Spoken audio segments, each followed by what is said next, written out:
विधानसभा क्षेत्र के अत्यंत लोकप्रिय विधायक जिनका 25 से 30 वर्षों पूर्व से मुझे साहित्य प्राप्त हो रहा है, ऐसे स्वामी बाबूराचार्य जी महाराज मेरे साथी जो भारतीय जनता पार्टी के साथ कंधे से कंधे मिलाकर बचपन से के साथ में महामंत्री भी रहा, उपाध्यक्ष भी साथ रहे, ऐसे राजेश जी वर्मा, आदरणीय मनोज जी, आदरणीय जी बिश्नोई, जयपुर शहर की कार्यकारिणी के मंत्री आदरणीय सुरेश जी, मैं समस्त कार्यकर्ता बंधुओं, सभी पार्षद और चेयरमैन और राजमान साथियों की कार्यकर्ता सब आ रहे हैं। तो हमारे कार्यकर्ता से बैठकर कुछ नहीं होता, कार्यकर्ता इस देश की और हमारी पार्टी की बड़ी पूंजी है। मैंने भाजपा के कार्यकर्ता निश्चित रूप से प्रदेश के प्रवक्ता की दायित्व मिला हुआ है। इस कार्यक्रम को संयोजित करते रहे थे, लेकिन मैं पहला यदि कोई आदमी हूँ तो मैं पहले सबसे पहले भारतीय जनता पार्टी कार्यकर्ता और भारतीय जनता पार्टी मेरी मां है, इस बात को अच्छे जानता हूँ। मैं सब कार्यकर्ता बंधुओं से इस बात की शुरुआत कहा है कि पदाधिकारी बाद में जनता पहले भारतीय जनता पार्टी कार्यकर्ता बनता और कार्यकर्ता से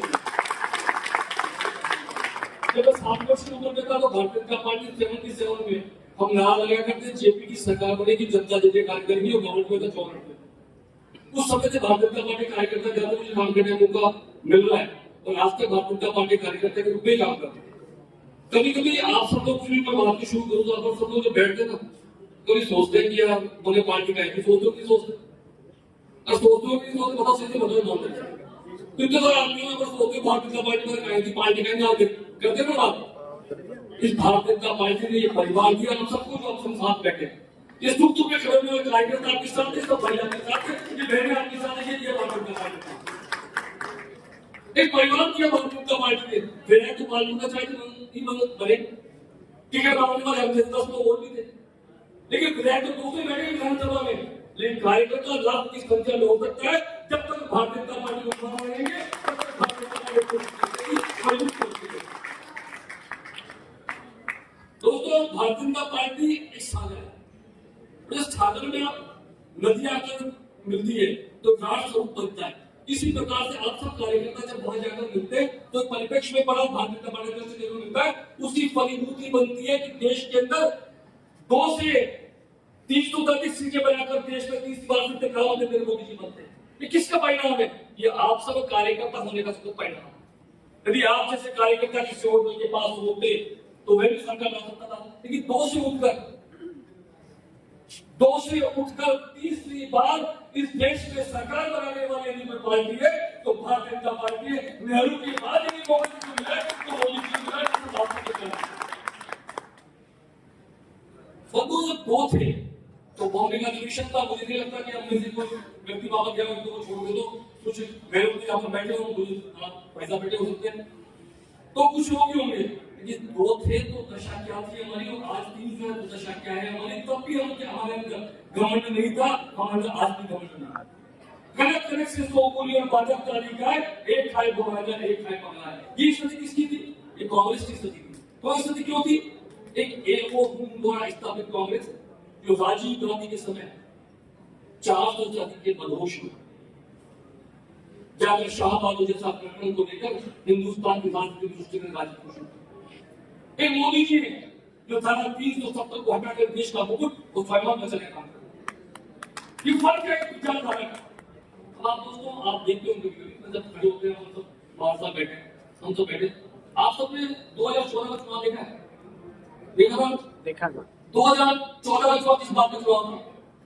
2014 का चुनाव इस बात का चुनाव था इस देश से भ्रष्टाचारी सरकार को उखाड़ फेंकने का संकल्प चुनाव। उस समय देश में राजनीति में 2G घोटाला, 3G घोटाला, 4G घोटाला, ये घोटाला, वो घोटाला, जंतर मंतर से वोट तक रैलियां चलती थी भ्रष्टाचार को लेकर। और जिसको पुष्ट करने का काम करना था सोनिया गांधी राहुल गांधी कर रहे थे और जिसके प्रधानमंत्री थे तो मोदी बाबा के रूप में स्वर्गीय मनमोहन सिंह जी थे, लेकिन उसका पर स्टाफ हुआ करते थे। उनके मुंह पर एक राष्ट्रीय पार्टी का उपाध्यक्ष अध्यादेश को फाड़ के फेंक देता है सरकार।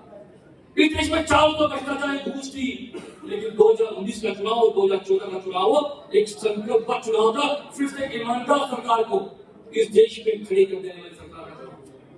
यदि आपने 2019 में चुनाव में भ्रष्टाचार की बात सुनी है आपने 2024 के चुनाव में भ्रष्टाचार की आवाज आई कहीं से? एक ही कुर्सी फिर से ईमानदार प्रधानमंत्री को इस देश में फिर से प्रधानमंत्री बनाना है, एक ईमानदार सरकार का चयन फिर से करना है। जो भ्रष्टाचारी थे वे सब एक जगह इकट्ठे हो गए।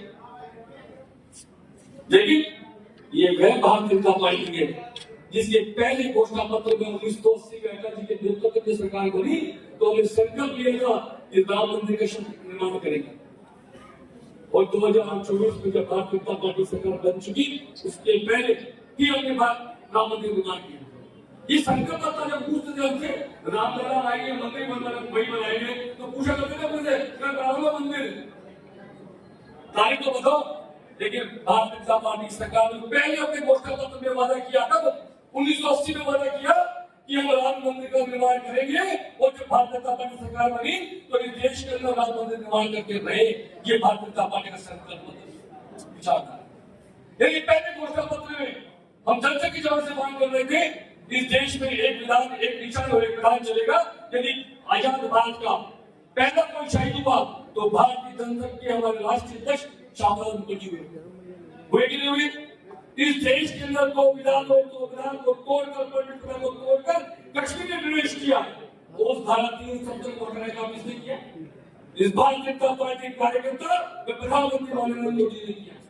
ये कार्यकर्ता शब्द को चलाने के नाम कि मोदी जी की पहले भारतीय जनता पार्टी कार्यकर्ता है उसके बाद में देश की प्रधानमंत्री है। आप सब कार्यकर्ता भी इसके लिए कार्यकर्ता है। तो सबसे बड़ी पार्टी की पूंजी कोई है तो आप जैसे बैठे सब कार्यकर्ता है कि नहीं? तो फिर बजाओ ताली। दोस्तों मुझे महाराज जी का आदेश था पार्टी का आदेश नहीं था। मुझे शायद यहाँ पर लेट आया उसका तो क्षमा चाहता हूँ। इस साथ साथ हम जब आप भारतीय जनता पार्टी सरकार ने क्या किया